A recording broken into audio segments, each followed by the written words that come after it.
আসসালামু আলাইকুম। একটা নতুন রেসিপি নিয়ে চলে এসেছি। ম্যাঙ্গো ফুটি বানিয়ে দেখাবো, আপনারা দেখতে থাকুন আমি কিভাবে বানাই।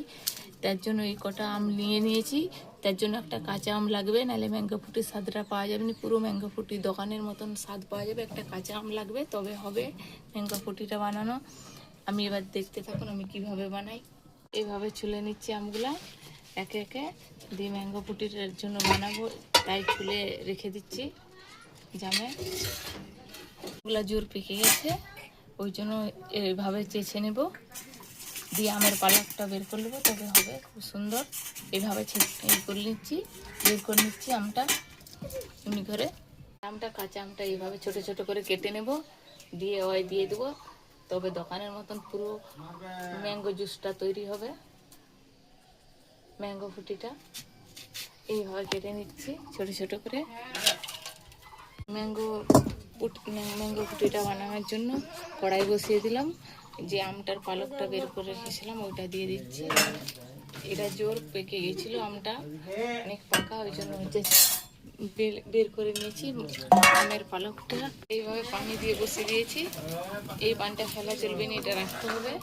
কাঁচা আমটা সিদ্ধ হয়ে থাকবে, এটা দিয়ে নামিয়ে নেব। ফুটে গেলে আমটা সিদ্ধ হয়ে গেলে এইভাবে টিপে নেব। কাঁচা আমটা সিদ্ধ হয়ে গেছে, এইভাবে সিদ্ধ করে নিচ্ছি। এবার নামিয়ে নেবো, দেওয়ার সঙ্গে মাখিয়ে দিতে হবে। আমার কাছে মিক্সার মেশিন নেই, এমনিতে গুলিয়ে নিচ্ছি। এইভাবে আমটা সিদ্ধটা গুলিয়ে নিচ্ছিলাম, এইভাবে ছেঁকে নিচ্ছি, তাহলে চট থেকে থাকলে বেরিয়ে যাবে, তাহলে সুন্দর হবে ফুটিটা। করে নিয়েছি, এখনই কত সুন্দর দেখাচ্ছে বন্ধুরা, দেখুন। তার জন্য চিনি ফুটি নেব, কড়াই বসিয়ে দিলাম। চিনি ফুটানোর জন্য কড়াইটা বসিয়ে দিলাম, অল্প চিনি দিয়ে দিলাম এখানে। আমের ফুটিটা বানানোর জন্য যে যেরকম মিঠা খেতে চান আপনারা। চিনিটা ফুটাবার জন্য পানি দিয়ে দিলাম এইখানে। চিনির রসটা করে দিতে হবে ফুটিয়ে, তবে ফুটিটা কত সুন্দর হয়ে গেছে। রসটা এবার তৈরি, এরকম চিটচিট হয়ে গেছে। এবার নামিয়ে নেবো রসটা ঠান্ডা করে নিয়েছি। দুটোকে এইভাবে ঠান্ডা করে নিতে হবে একবারে, নাহলে হবে নি। ঠান্ডা করে এটাই ঢেলে দিচ্ছি রসটা, এইভাবে মেখে নেব। দেখুন বন্ধুরা কত সুন্দর হয়েছে, পুরো ফুটির মতন, পুরো ম্যাঙ্গো ফুটি। এখানে একটা ম্যাঙ্গো ফুটির বোতল নেই, মাজার বোতল নিয়ে নিয়েছি। এই বোতলটা ভরে দেখাবো এবার। এইভাবে তুলে আপনারা ফ্রিজে রেখেও খেতে পারেন গরমের সময়।